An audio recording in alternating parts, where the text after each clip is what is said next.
कुमार ने कहा कि जीतन राम मांझी मेरी मूर्खता की वजह से मुख्यमंत्री बन गए, ये हर वक्त कहता रहता है मैं पूर्व मुख्यमंत्री हूं। खैर, इस सब के बाद विधानसभा की कार्रवाई आज दोपहर 2 बजे तक के लिए स्थगित कर दी गई। इसके बाद विधानसभा के गेट पर धरना दे रहे एनडीए विधायकों के पास आरजेडी के एक विधायक लड्डू का डिब्बा लेकर के पहुंचे।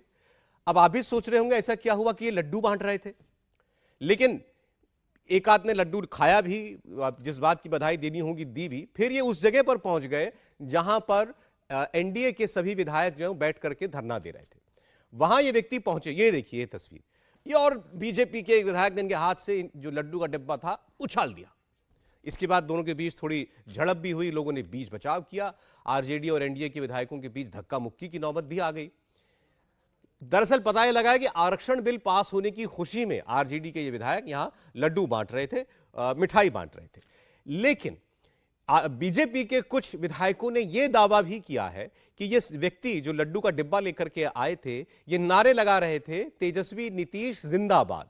और इसके बाद इन्होंने ये भी कहा, ये बात मैं आपको बता रहा हूं बीजेपी विधायकों के हवाले से, कि छठ के बाद तेजस्वी यादव मुख्यमंत्री बनने वाले हैं, उस खुशी में हम मिठाई बांट रहे हैं।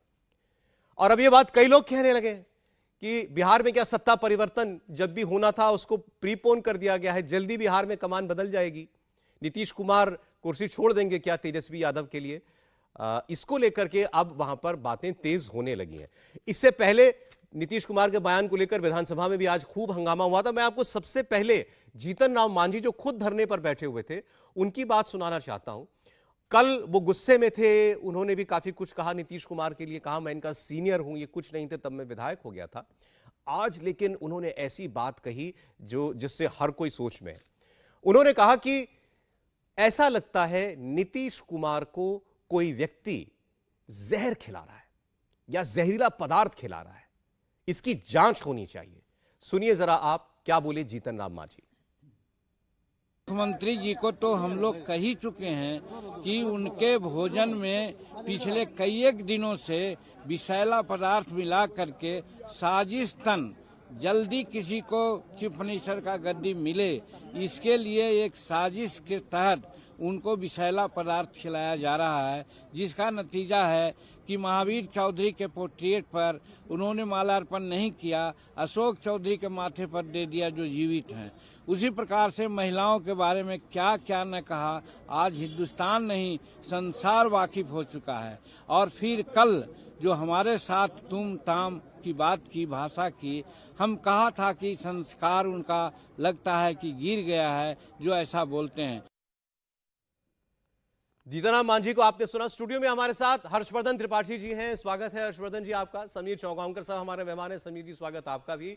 और हमारे साथ राहुल महाजन भी हैं, राहुल जी आपका भी बहुत स्वागत है। अब जीतन राम मांझी ने तो बहुत खुलकर कह दिया कि इनको गद्दी से हटाने के लिए, तेजस्वी यादव को मुख्यमंत्री बनाने के लिए कोई जहरीला पदार्थ इनको खिला रहा है, इसीलिए नीतीश कुमार ये इस किस्म की बातें कर रहे हैं। कभी यौन शिक्षा पर कुछ का कुछ बोल जाते हैं, कल उन्होंने जीतन राम मांझी के लिए तू तड़ाक की भाषा का इस्तेमाल कर दिया।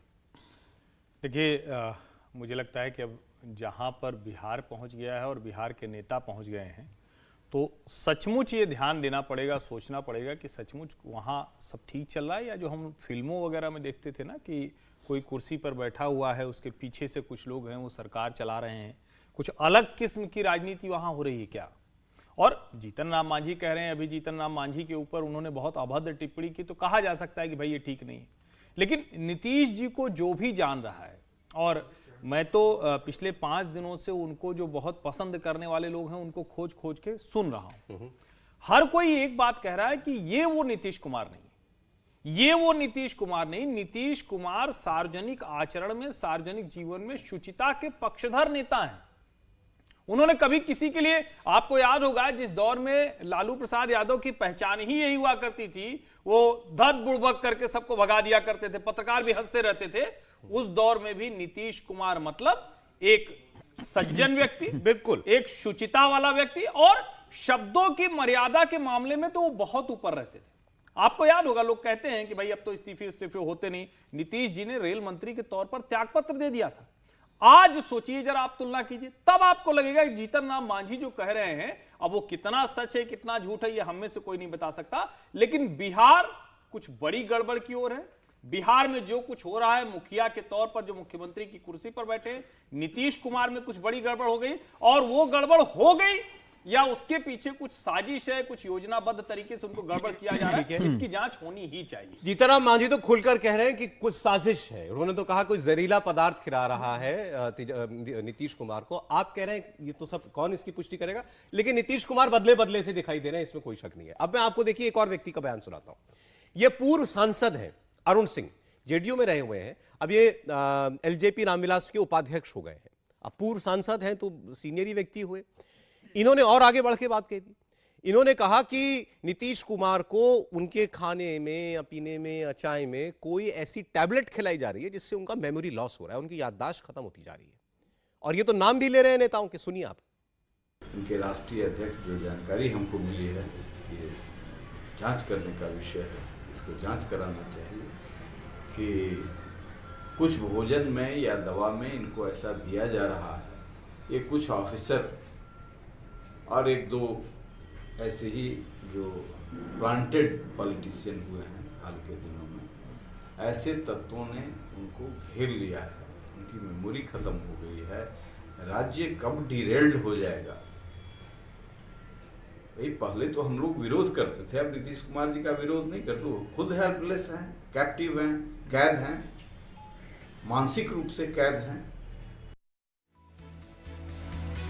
देखिए पूर्व सांसद ये कह रहे हैं कि उनके इर्द गिर्द जो लोग हैं उनको कुछ ऐसा दे रहे हैं जिससे उनकी याददाश्त जा रही है। और हम तो पहले नीतीश कुमार का विरोध करते थे, विरोध नहीं करते क्योंकि वो तो खुद ऐसा लग रहा है कि कहीं बंधे हुए हैं, किसी ने उनको मानसिक रूप पर जो है उन पर कब्जा कर लिया, जैसे उनको बांध दिया है। कैप्टिव शब्द उन्होंने इस्तेमाल किया है। अब देखिए ये सब जो है कॉन्स्पिरेसी थ्योरीज कहलाती हैं कि आप एक से दूसरा चीज को जोड़ते जाइए और कहीं की कहीं कहानी बनाती जाइए, क्योंकि इसका कभी कोई पुष्टि प्रमाण तो आपको मिलने वाला है नहीं। लेकिन किसी राज्य के मुख्यमंत्री को लेकर के ये बातें होना शुरू हो गई हैं और पार्टियों के बड़े बड़े लोग ये कहने लगे हैं, यही अपने आप में बड़ी बात है। राहुल जी देखिए ये बात तो सही है कि नीतीश जो जैसे कि उनके बयान आए हैं पिछले दिनों में, ये तो समझ आता है कि नीतीश जो हैं वो कहीं ना कहीं बहुत गुस्सा हो रहे हैं, कहीं ना कहीं वो अलग तरह की भाषा जो कि अमर्यादित भाषा उसका उपयोग कर रहे हैं। फिर वो आके माफ़ी भी मांगते हैं और जिस तरह से माफ़ी मांग रहे हैं वो भी बात देखने लायक है। तो ये सारी बातें हमारे सामने हैं। अब कॉन्स्पिरेसी थ्योरीज जो हैं वो राजनीति में पहली बार नहीं हो रही हैं, बहुत बार हुई हैं, पर ये देखने की बात होगी कि कितनी सच्चाई है इसमें। दूसरी बात, जहाँ तक नीतीश जी का सवाल है, देखिए ये सारा मामला अगर हमने इस पर पहले भी बहस की थी, अगर हम बात बोलें अनसाउंड माइंड या फिर इस तरह की बातें होंगी तो इसमें कॉन्स्टिट्यूशन में प्रोविजंस भी हैं इस तरह की चीज़ों को लेकर। तो ऐसा नहीं है कि कोई प्रोविजंस नहीं है कि अनसाउंड माइंड पे अगर कोई सीएम हो या फिर इसके प्रोविजंस हैं, लेकिन क्या स्थिति वहाँ तक है? क्योंकि जिस तरह से हमने देखा कि नीतीश कुमार ने सदन के अंदर विधानसभा में एक बात कही और उस भाषा को लेकर ऑब्जेक्शन हुआ, उसके बाद वो वापस आए और माफ़ी मांगी, बाहर भी मांगी, सदन के अंदर भी मांगी। तो क्या एक जो अनसाउंड माइंड का व्यक्ति होगा वो इस तरह से माफ़ी मांगेगा अपने उस पर, उसको रियलाइज़ होगा कि मैंने ऐसा कुछ गलत कर दिया? तो मुझे लगता है ये थ्योरीज ज़्यादा हैं। हाँ, ये बात है कि नीतीश कुमार ने पिछले कुछ दिनों में ऐसी बातें की हैं जो शायद राजनीतिक तौर पर उनको दिक्कत में डालें। नहीं, बीजेपी के लोग और जो और उनके विरोधी दलों के नेता हैं वो तो खुलकर ये कह रहे हैं कि केंद्र सरकार को राष्ट्रपति शासन लगा देना चाहिए, नहीं तो बिहार जो है कहां चला जाएगा मालूम नहीं। क्योंकि बिहार कौन चला रहा है, अब सवाल इस पर आ गया, क्या नीतीश कुमार बिहार की शासन की बागडोर वाकई में उनके हाथ में है क्या, या फैसले कोई और ले रहा है? ये सवाल उठाया जा रहा है। देखिए, किसी बड़े राजनेता पर ये पहली बार आरोप नहीं लगाया, इस तरह का कहा गया है कि इसको कोई कंट्रोल कर रहा है या खाने में कुछ दिया जा रहा है। मैं महाराष्ट्र का भी आपको एक जिक्र करना चाहता हूं। बाला साहेब ठाकरे पर यह आरोप नारायण राणे ने लगाया जब उन्होंने शिवसेना छोड़ी थी कि बाला साहेब ठाकरे को कुछ खिलाया जा रहा है मातोश्री के अंदर, वो मुझे प्रमोट करना चाहते थे लेकिन वो कर नहीं पा रहे। राज ठाकरे ने छोड़ी तब भी उन्होंने राज ठाकरे ने इस बात का जिक्र किया था कि बाला साहेब ठाकरे को जो भोजन दिया जाता है उसकी जांच होना चाहिए कि उन्हें क्या खिलाया जा रहा है। जयललिता पे भी इस तरह के आरोप लगते रहे, जयललिता को भी कहता रहा कि जयललिता को कुछ खिलाया जाता रहा है। तो मुझे लग रहा है पहली बार नहीं, लेकिन नीतीश कुमार आप देखें 1985 में पहली बार विधायक बन गए थे। आज उनका सार्वजनिक जीवन आप देखोगे तो लगभग 40 साल का हो गया है। 40 साल के नीतीश कुमार के सार्वजनिक जीवन में आपको एक भी ऐसा उदाहरण नहीं मिलेगा जब ये कहा जा सके कि उन्होंने भ्रष्टाचार किया हो, उन्होंने परिवारवाद की राजनीति की हो, या उनका मानसिक संतुलन ठीक नहीं हो, या उन्होंने कोई ऐसा बयान दिया हो जिसमें कहा जाए कि यार नीतीश जी ने ऐसा कैसा बयान दिया। वो सत्ता पक्ष के साथ भी और विपक्ष के साथ भी हमेशा उनका रहा और सम्मानीय नेता बने रहे। बिहार में जब पहली बार मुख्यमंत्री बनने की बधाई तो अटल बिहारी वाजपेयी ने नीतीश जी से कहा कि आप जाइए, आप बिहार संभालिए। तो मुझे लग रहा है कि नीतीश कुमार का, लेकिन पिछले कुछ समय से उनका जिस तरह से बयान आ रहे हैं, जिस तरीके से भाषा का इस्तेमाल कर रहे हैं, तुरंत गुस्सा हो रहा है, मुझे लग रहा है कुछ ना कुछ तो गड़बड़ है। अब नीतीश कुमार को कुछ खिला रहा है या नीतीश कुमार को कोई पाठ पढ़ा रहा है, या नीतीश कुमार खुद मानसिक रूप से इतने परेशान है आरजेडी के सत्ता में जाने के बाद कि हो सकता है वो अब फ्रस्ट्रेट फील कर रहे हो कि मैं गलत पार्टी के सत्ता में चला गया हूं। देखिए, उनका जो भी व्यवहार हो, आमतौर पर कोई नेता है जिसका परिवार है, अपने परिवार के साथ ही वो रहता है, तो इस किस्म की बातें कोई नहीं करता है। नीतीश जी मेरे ख्याल से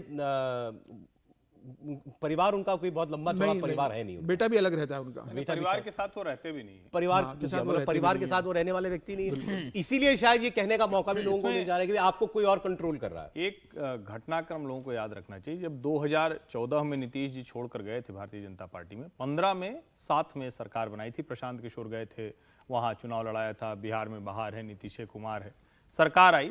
और 17 में जब उन्होंने छोड़ा था राष्ट्रीय जनता दल का साथ, तो उस वक्त लगा कि नीतीश कुमार बिहार की राजनीति में नई इबारत लिखने जा रहे हैं। उस वक्त क्या आया था? जेल से अपराधी एसपी को फोन कर देता है। तेजस्वी और तेज प्रताप इतनी मनमानी करते हैं कि कोई जो पूरा कैबिनेट का डिसीजन हो, मुख्यमंत्री कार्यालय कुछ कह रहा हो, मुख्यमंत्री कुछ कह रहा हो, उसके सब के ऊपर इनका फैसला आ जाता है। और लालू जी जहां बोल देते हैं वहां तो फिर नीतीश की कोई स्थिति नहीं रह जाती। फिर वो पलट कर आए तो उस वक्त उन्होंने जो जो कहा था वो अगर मतलब सुना जाए तो लगेगा कि भला कैसे कोई जा सकता है। उस वक्त जो तेजस्वी और तेज प्रताप ने भी पलटू चाचा की उपाधि उन्हीं लोगों ने दी थी, इधर से किसी ने नहीं दी थी। उसके बाद फिर वो इधर आए, फिर कुछ समय रहने के बाद फिर लौट के उधर गए। अब जब वो लौट के गए तो आप उस वक्त का घटनाक्रम देखिए। 2020 के चुनाव होते हैं, उनकी पार्टी के लोग कहने लगे कि चिराग पासवान को भारतीय जनता पार्टी एक कहें कि पुश कर रही है जिससे कि उनकी पार्टी को खत्म किया जाए। राष्ट्रीय जनता दल के ऊपर आरोप है कि वो जनता दल यूनाइटेड को खत्म करना चाहते हैं। अचानक वो फिर से पलटते हैं और एक दिन अचानक पूरा गाड़ियों का काफिला जाता है, लालू जी के घर जाता है, फिर वो चला जाता है राजभवन। तो आप इस मनस्थिति को जरा सोचिए। और मैं नहीं जानता या कोई नहीं बता सकता कि उनके साथ क्या स्थिति है, लेकिन ये मनस्थिति बड़े बड़ों को तोड़ देती है। मैं फिर कह रहा हूं, नीतीश कुमार राष्ट्रीय जनता दल के स्वाभाविक साझेदार नहीं है। उनकी पूरी राजनीति लालू जी के खिलाफ रही है। एक पटना विश्वविद्यालय का छात्र संघ छोड़ दे जहां वो लालू जी के साथ और सुशील मोदी के साथ रहे, उसके अलावा कहीं कोई ऐसी जगह नहीं रही जहां वो साथ रहते। लड़ाई लड़ रहे थे एक समय में, लेकिन बाद में वो कहे कि परिवारवाद और भ्रष्टाचार की राजनीति बिहार को गर्त में ले जाएगी। अब उस गर्त में उन्हें खुद खड़ा होना पड़ा है मुख्यमंत्री के तौर पर, तो मानसिक स्थिति तो मुश्किल में होगी। अभी आपने इशारा किया कि इतना बार बदला बदली करना अपनी साथियों की, तो कैसे नीतीश कुमार जी ने कर ली। एक हमारे पास और इंटरेस्टिंग बयान है, हम आपको सुनाते हैं। मांझी जी का प्रकरण चूंकि हो गया, उनकी समधन है, उनकी रिश्तेदार हैं ज्योति मांझी। ज्योति मांझी से हमने बात की और उन्होंने बात अपनी शुरू की है 2013-14 से, कि जब जीतन राम मांझी 14 का चुनाव हुआ, आपको याद होगा, उसके बाद इस्तीफा दे दिया। जब जेडीयू बहुत बुरी तरह हारी थी, नीतीश कुमार ने मुख्यमंत्री का पद छोड़ दिया था, क्योंकि इन्होंने नरेंद्र मोदी प्राइम मिनिस्टर के उम्मीदवार हो गए, इस वजह से अपने आप को अलग कर लिया था एनडीए से चुनाव से पहले। अब मोदी प्रधानमंत्री बन गए, इन्होंने इस्तीफा दे दिया। ज्योति मांझी वजह बता रही हैं कि क्या कहकर इन्होंने इस्तीफा दिया था और उस वक्त जीतन राम मांझी को मुख्यमंत्री बनाया था, जिसको आज नीतीश कुमार कहते हैं कि मेरी मूर्खता की वजह से यह व्यक्ति मुख्यमंत्री बन गया। सुनिए। हम उस समय 10 से 15 में विधायक थे। उस समय माननीय प्रधानमंत्री श्री नरेंद्र मोदी जी का इनमें दोनों में इस तरह चल रहा था, दोनों में कहा सुनी चल रहे थे। क्यों बनाए? हम आज सत्य बता रहे हैं। भाजपा की जब अधिक सीट आई तो ये हम लोगों का एक बैठक बुलाया। अब विधायक बोले, ये पूरा देखने लगे कि कौन है जो जिसको हम बना के अपना साफ कर ले पता।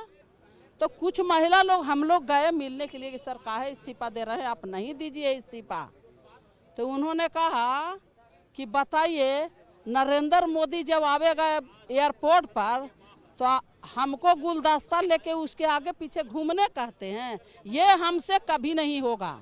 उन्होंने कहा नरेंद्र मोदी जब आएंगे एयरपोर्ट पर तो उसको गुलदस्ता लेके हम खड़ा रहें, ये अपमान हमको सहने कहते हैं। मतलब ये जो कह रही हैं, नीतीश कुमार ने कहा कि भाई हमको इस्तीफा देना मंजूर है, मुख्यमंत्री न रहना मंजूर है, प्रधानमंत्री के तौर पर नरेंद्र मोदी को रिसीव करने के लिए खड़े रहना एयरपोर्ट पर, गुलदस्ता लेकर के उनको नमस्ते करना, ये हमसे नहीं हो पाएगा। तो हम हट रहे मुख्यमंत्री के पद से, जीतन राम मांझी मुख्यमंत्री हो जाए। देखिए, इसमें बहुत सारी वो है। एक तो जीतन राम मांझी जो हैं, उनका इतिहास देखना पड़ेगा। वो जो हैं लगातार पार्टियां बदलते रहे हैं, 7-8 बार उन्होंने पार्टियां बदली हैं। दूसरी बार जब लास्ट मैंने उनका एक बयान मुझे अच्छी तरह याद है, जब इन्होंने कसम खाई थी कि मैं नीतीश का साथ कभी नहीं छोड़ूंगा, ये कसम खा के बोले थे। उसके बाद क्या हुआ हम जानते हैं। उन्होंने अलग कैसे पार्टी बनाई, उन्होंने अपने बेटे को कैसे मंत्री रखा, उसके बाद बेटे ने इस्तीफा दिया, उसके बाद सब दिखाई देता है। ऐसे में अगर नीतीश कुमार को किसी बात पे गुस्सा आया और उन्होंने ये सब बोला है, तो मैंने फिर कहा कि शब्द ऑब्जेक्शन हो सकते हैं। नीतीश जो हैं वो ये उनके शब्दों पे ऑब्जेक्शन हो सकता है, लेकिन जीतन राम मांझी का जो इतिहास रहा है पीछे, और अब वो जिस तरह से बीजेपी के साथ जो है वो दिखाई दे रहे हैं, और वो बीजेपी के साथ इसलिए दिखाई दे रहे हैं कि उनको प्रोस्पेक्ट दिखते हैं कि आने वाले चुनावों में किस तरह से उनको फ़ायदा मिल सकता है लोकसभा चुनाव में। तो ये सारी बातें भी देखने वाली है, जो नीतीश को शायद गुस्सा दिला रही होंगी, नीतीश कुमार को गुस्सा दिला रही होंगी, जिसका जो गुस्सा काफ़ी दिनों से पनप रहा होगा, और उसके वो गुस्सा जो है वो हमें सदन में बयान नहीं, वो तो ठीक है। मैं तो अभी जो अब स्टेटमेंट उनके परिवार के एक सदस्य ने दिया, एक रिश्तेदार ने दिया कि नीतीश कुमार 14 में क्यों हटे मुख्यमंत्री, जीतन राम मांझी को मुख्यमंत्री बनाया क्यों? भाई हम नहीं मोदी के साथ शिष्टाचार निभा सकते, तुम करो। देखिए, इसको और थोड़ा सा 1-2 घटना समझिए। ठीक है, अब चूंकि वो उनकी समधन है तो हो सकता है कि अब ज्योति मांझी जो है तो वो तो बोलेंगे ही जीतन राम मांझी के लिए। और जो राहुल जी ने कहा कि मांझी जी भी कोई इधर उधर नाव लेके कई बार गए हैं, मझधार उनकी भी अलग अलग रही है। लेकिन अगर आप ध्यान दें, गुजरात बिहार के लिए एक सहायता राशि देता है, नीतीश जी नहीं लेते हैं। बाकायदा भोजन पर आमंत्रित रहते हैं, वो कार्यक्रम रद्द हो जाता है। नरेंद्र मोदी पटना में होते हैं और नीतीश कुमार भाजपा के दूसरे नेताओं को धमका रहे होते हैं कि गठजोड़ नहीं चलेगा अगर ये आदमी आगे आएगा। और सोचिए, लोग कहते हैं कि नरेंद्र मोदी और अमित शाह तानाशाह हैं, किसी को बर्दाश्त नहीं करते हैं। जिस नरेंद्र मोदी के खिलाफ इतना कुछ किया, और अब वो वाला तो हैशटैग अभी छोड़ देते हैं उसकी चर्चा, लेकिन फिर भी सबको ध्यान में रहे इसलिए एक लाइन में बता देते हैं। वो इशरत के अब्बू वाला जो चला था, वो एनकाउंटर पर जो हुआ था, तो वो भी मतलब यहां तक बात तनातनी तक पहुंच गई थी। उसके बावजूद नरेंद्र मोदी और अमित शाह लगातार नीतीश कुमार को मुख्यमंत्री बनाते हैं, और सिर्फ मुख्यमंत्री नहीं बनाते, हर जगह उनको सम्मान के साथ रखते हैं। जो कहते हैं कि ड्यू है उससे ज्यादा देते हैं। और 2020 के चुनाव में तो पहले नंबर की पार्टी, 2005 में 105 सीट थी नीतीश जी की, 2020 आते आते रह गई कुछ 40-42 के आसपास रह गई। अब आप सोचिए, पहले से तीसरे नंबर पर आ गए, लेकिन फिर भी भारतीय जनता पार्टी ने उनको मुख्यमंत्री बनाया। मैं फिर से दोहरा रहा हूं, जो व्यवहार नीतीश कुमार कर रहे हैं वो असामान्य है, और अब वो जाने अनजाने एक बहुत बड़ी गलती कर रहे हैं। वो बार बार आरक्षण चिल्ला रहे हैं, लेकिन लगातार जीतन राम मांझी के लिए जिस तरह का वो बयान देते हैं, दूसरे लोगों के लिए जिस तरह की बात करते हैं, वो दलित विरोधी नेता के तौर पर वो जा रहे हैं। जिस आदमी ने ओबीसी में ओबीसी और एमबीसी या ईबीसी पलट के रख दिया पूरी राजनीति वहां की, आज वो खुद इस तरह के बयानों से फंसता हुआ। देखिए, मैं अब अंत में आपसे ये पूछना चाहता हूं, सारे प्रकरणों के बाद इन्होंने जो बोला, महिलाओं की मौजूदगी में जो अभद्र भाषा बोली, उसके बाद कल जीतन राम मांझी के लिए बोल दिया, अब ये चुनाव जाति जनगणना उसका सब हो गया। क्या बिहार बदलाव की ओर जा रहा है शीर्ष पर? मतलब मुख्यमंत्री बदल रहे हैं क्या? तेजस्वी यादव मुख्यमंत्री बनने वाले हैं, नीतीश कुमार जाने वाले हैं। देखिए, बिहार में बदलाव तो होगा, लेकिन ये कब होगा ये निश्चित नहीं है। मुझे लग रहा है 2024 तक नीतीश कुमार मुख्यमंत्री बने रहेंगे। नीतीश कुमार की पूरी कोशिश है, इंडिया गठबंधन की पूरी कोशिश है कि नीतीश कुमार को साथ में रखे 2024 में, जो जिसमें भूमिका नीतीश कुमार ने बड़ी भूमिका निभाई इंडिया गठबंधन बनाने में, उसे एकजुट रखा जाए। नीतीश कुमार प्रधानमंत्री मोदी के खिलाफ एक दिल्ली में आवाज बने रहे। 2024 का परिणाम अगर बहुत बुरा आता है, जो संभावना है कि पूरा आएगा इंडिया गठबंधन के खिलाफ, ऐसी स्थिति में नीतीश कुमार की मजबूरी होगी कि वो प्रदेश के मुख्यमंत्री का पद छोड़े और नया नेतृत्व दे। और ऐसी अपने आप को कुर्सी नहीं छोड़ेंगे, नहीं, वो छोड़ना तो पड़ेगा उनको, लेकिन फिलहाल मुझे लग रहा है कि जेडीयू भी नहीं चाहेगी कि नीतीश कुमार छोड़े, क्योंकि जेडीयू के बाकी नेता नहीं चाहते कि तेजस्वी मुख्यमंत्री बने और उसके अंडर हम काम करें। अगर नीतीश कुमार अभी छोड़कर आरजेडी के जो उप मुख्यमंत्री है तेजस्वी को मुख्यमंत्री बना देते हैं तो यह बात तय है कि जेडीयू में बहुत बड़ी टूट होगी। जेडीयू के बहुसंख्यक सांसद जो है वह पार्टी छोड़ देंगे और एक विधायक का बड़ा वर्ग छोड़ के भाजपा के साथ चला जाएगा। नीतीश कुमार के खुर्ची छोड़ते ही जेडीयू में टूट हो जाएगी, इसलिए अभी जेडीयू में ठीक टूट है, होगी। नीतीश कुमार के विधायक नहीं सह पाएंगे कि तेजस्वी यादव बिल्कुल, मुख्यमंत्री बने। बिल्कुल। आपको लग रहा है देखिए, कि मुझे ये परिवर्तन लगता मुमकिन है कि जो गठबंधन जो है विपक्षी दलों का बना है उसमें नीतीश कुमार का एक बड़ी भूमिका है सबको साथ लाने में। वो इसलिए भी है कि कोई एक व्यक्ति ऐसे गठबंधन में चाहिए होता है जो कि सब पार्टियों को साथ लेकर आगे चल सके, और नीतीश कुमार ऐसे व्यक्ति हैं जिनके नाम पर सारे लोग जुटेंगे, ये आपको मानना पड़ेगा। क्योंकि दूसरा, अगर मैं इसी का उदाहरण दूं, जब एनडीए बना था तो अटल बिहारी वाजपेयी एक ऐसे व्यक्ति थे जिनके नाम पर लोग साथ आए थे, वरना कोई विचारधारा की एकता नहीं थी, उसमें एकता नहीं थी, विभिन्न पार्टियां जो साथ आई थी। तो इसी तरह से ये जो गठबंधन बन रहा है जो कि बीजेपी के खिलाफ जो है 2024 के चुनाव में लड़ना चाहता है, उसमें नीतीश कुमार की एक बड़ी भूमिका है। और ऐसे में अगर नीतीश कुमार को हटते हैं तो वो पूरा जो कोशिश है इस गठबंधन को बनाने की, वो कहीं ना कहीं चरमरा जाएगी। 24 की कोशिशों की वजह से आपको लगता है मुमकिन नहीं है फिलहाल उनका हटना, हर्षवर्धन जी? लेकिन इसमें एक बात ये भी देखिए ना कि नीतीश जी की कोशिश थी वो तो वैसे ही धराशायी हो गई। बेचारे संयोजक बनने वाले थे, हेलीकॉप्टर लेके पूरे देश में घूमने वाले थे, ऐसे बताया था उन्होंने कि हेलीकॉप्टर लेंगे और पूरा देश घूमेंगे, सबको एक कर देंगे और नरेंद्र मोदी को 100 के नीचे ला देंगे। तो अब तो वो स्थिति खत्म हो गई। इसका मतलब ये हुआ कि जो बेसिक, जो पहला आउटकम था कि हम लेकर आएंगे, तो उसकी जो शुरुआत ही थी वही गड़बड़ हो गई। कहते हैं ना कि बोहनी खराब हो गई, तो इस गठजोड़ की बोहनी खराब हो गई। अब क्या आगे है?